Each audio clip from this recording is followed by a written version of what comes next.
Okay, we're going to start the business review portion. Yeah. Please have a seat. Sean is going to start us off. Sean has prepared a presentation regarding the quarry. Sean is going back to school for geology. Yeah. And will be telling us, I guess, a little bit more about stuff that Dennis has known for 30 years, but the rest of us don't. So, take it away. So, for those who don't know, my name is Sean Canning.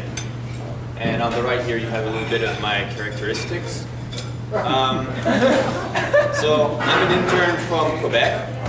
I've been working with Tammy all summer in the lab. So taking samples, looking at results. Before coming here, I studied 3 years in college in Thetford mines. As you see, it's old, dull, it's gray. It's not a fun place to be. It's a bit like spending time with Willie.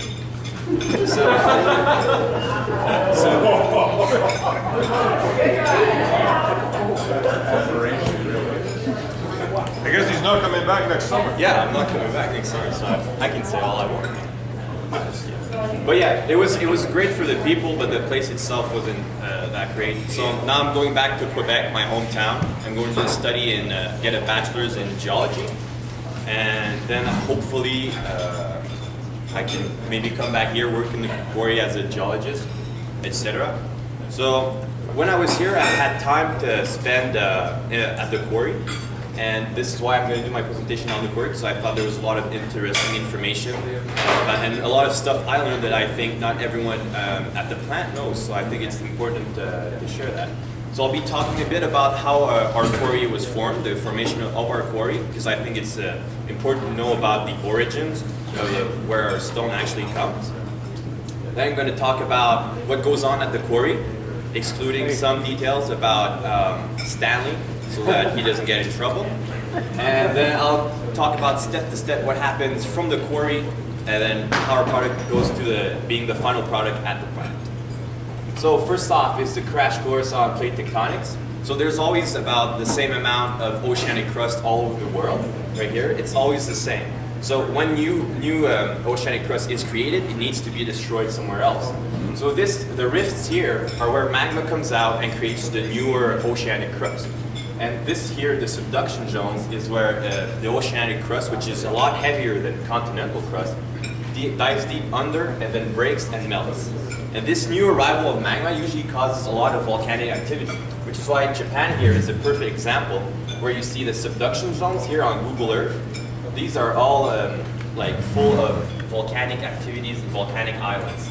And what happens is sometimes when there's too much pressure building between the oceanic crust and the continental crust, there's a quick upwards shift, and this is what creates the earthquakes and the tsunamis. So what happened is, this is our Canadian shield here. This would be like British Columbia. And you have a lot of sediment deposition over millions of years coming from erosion of the Canadian shield or just chemical precipitation. And our limestone is basically microorganisms, most of it, that take the calcium in the water and use it to make their shells out of limestone. And what happens is when they die, they deposit it at the seabed. And that's what we have. That's why we have a lot of fossils. And also some of their poop is limestone, so that kind of helped out. So what happened is, since the oceanic crust is moving towards British Columbia, where we're at right now, anything that's on the oceanic crust will move with it. So what happens, all these sediments that were deposited here were pushed back on top of our continental crust when it arrived about 75 million years ago. It was a continent landmass the size of about California, and it came and it picked up all the sediments that were deposited here and just laid them over the rock, which is why the Rockies are sedimentary rock right now. So yeah, this is what it looked like before the collision. And then once the collision came, there was two types of formation that we can still observe today. The less competent rock, the one that was hotter, the one that was more exposed to a bigger pressure, did more of a fold formation, which is like pushing a rug against the wall. You get the fold formation. Whereas harder rock, one that had a higher melting point, instead of folding, they just broke off like shingles. And this is what you see here. And if not, you have also the glaciation period, the ice age, which helped a lot with the exposing our quarry so that we can exploit it. No, but I won't go into the glaciers because. Yeah. So this is the Grotto Mountain. Now we're talking more about our quarry. This is the Grotto Mountain. We currently exploit on the other side. I just didn't have a good picture, so I used my excellent paint skills to create a little representation of our quarry. So here's our quarry right here, and this is actually on our quarry. You have the Salter Formation right here, which is about 50% dolostone, 50% limestone. So it's not good enough quality so that you exploit it. So what we do is we take the Loomis here, which all of this here is Loomis, and the lower Loomis is what we call A stone, and the upper Loomis is what we call B stone. C stone is either contaminated B stone or opal stone, but apparently we stopped taking opal stone because it was rich in silica and it damaged equipment. It wore off equipment really a lot faster. So yeah. These are the steps I'll be talking to you about, and there's going to be at least one slide for each one of them, so please bear with me. First off is drilling. Grant does most of the drilling because no one likes working with him. So he's alone in this. No, I'm just joking. He's actually a great driller. The drill patterns will vary depending on what blast we're doing, what level we're at, what blast number it is. And its depths will also change depending if there's inclinations or slopes. So that's about it. Sampling the drill holes. This is where I come in. When you drill the hole, a lot of stuff comes out, and it's actually pretty representative of the drill hole. So what we do is we take a cross section and we sample it, and then we keep the results so we can use them later on. And I'll talk about this later. This is locating the drill holes with GPS. This is a young chap ready to conquer the world, and this gives us the exact location, the exact GPS location for where we sampled the drill residue, right? So then what we can do is the results we found and the location, we can extrapolate data to get something similar to this. And I know this doesn't mean much right now, but it will later because I will explain. So fourth is blasting. And this here is actually the second time I went to the quarry. I got lucky enough to do the plunger and then spent some time in the shelter with Grant, so it was fun. And so yeah. What we use for explosive is AMFO, which means ammonium nitrate fuel oil. So what we do in the morning is we usually drop down the boosters, add some AMFO, add some stemming, which is rock from our quarry, which is about 3/4 inch, and this gives us better fracturation, and it keeps a lot of fly rock from going all over the place. And then we blast. Marking the piles. Marking the piles was something I found was a little more important to what I was doing, because this is where the loader takes. This is what's going to end up going to our plant. So as you can see here, this is what we'd done earlier. The lighter colored pink means lower quality limestone. And as you can see here, we identified this waste seam and this waste seam using this and using our eyes to going on the quarry. If we find a lot of chert in certain areas, it's been repetitive because it's sedimentary rock, so we kind of know where to look for, but this really helps. And what happens is we have to divide them into different types of B-stone. Because lower Loomis, what we do, we don't actually sample the drill holes, we don't take GPS, because all of the lower Loomis is taken, it's all A-stone, nothing has to be done with it. Whereas B-stone, I'll talk about that later, is a mix of a couple of formations right here.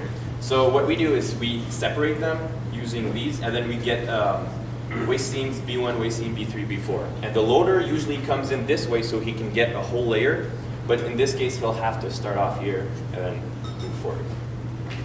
So, marking the piles, waste seams. Most of them, waste seams are caused because of high amounts of clay or high amounts of chert. And chert here are either found in nodules or they can be found in beds.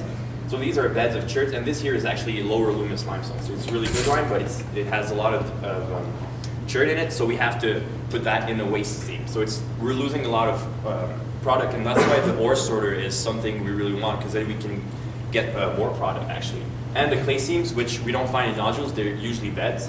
We actually see a clay seam right here. we don't, well, it's browner, and this is what caused this waste seam, along with some chert. So yeah. So bonification, this is where we see the B1, B3, and B4. This is where the loader operator, before putting it into the truck, this is where he does his mixing. Because as you can see, B1, B3, and B4 do not have the same percentage of limestone in it. Limestone is calcium carbonate. So what happens is B1, B3, and B4 have to be mixed so that you get a consistent B-stone product, which is 95%. The rock itself pretty much looks alike, and we can determine it by different waste seams. But if not, usually this is where the loader mixes it up, then sends it to the truck.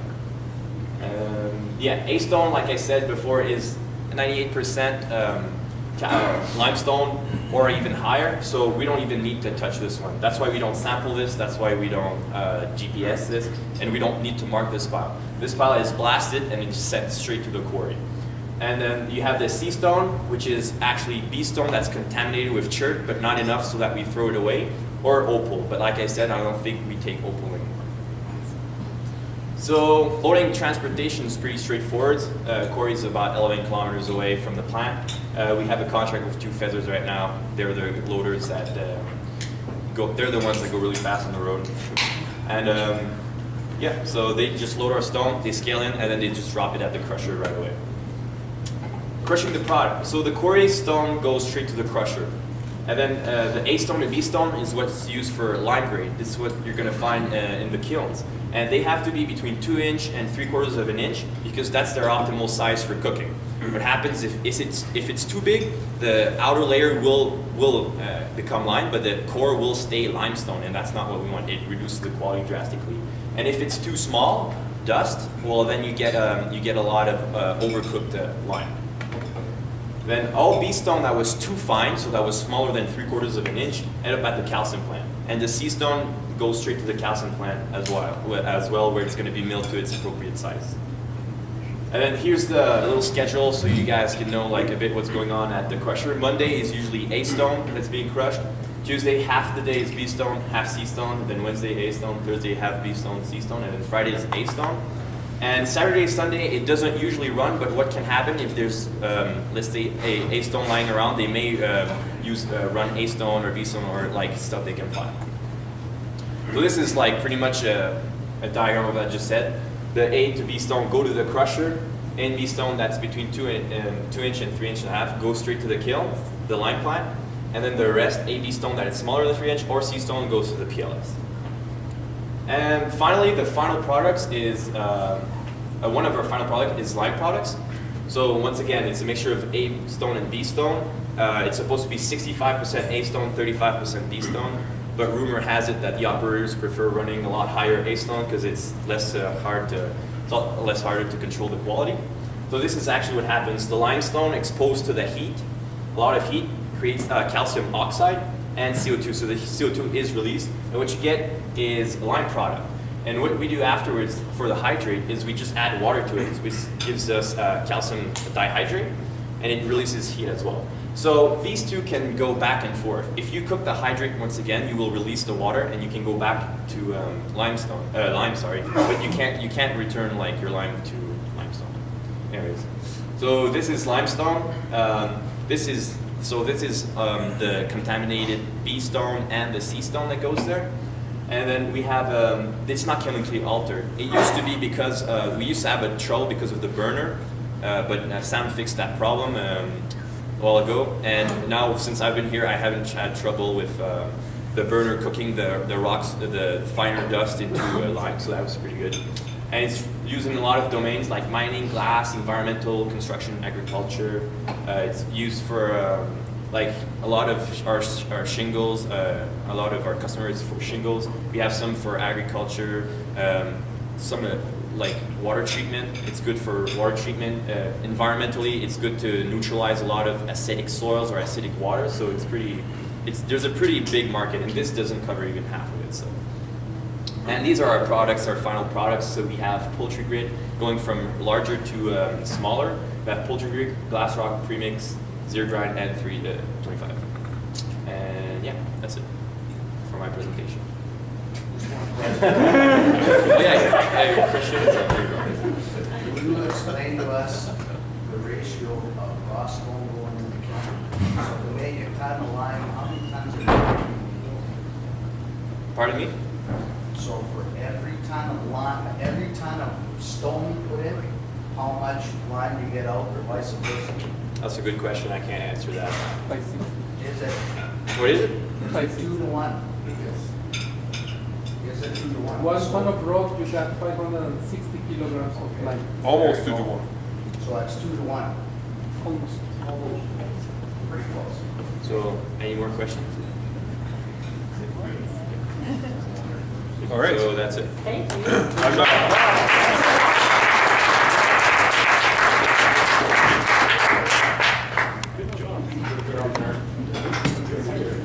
All right. So, Our lunch. do we want to talk about the quarry?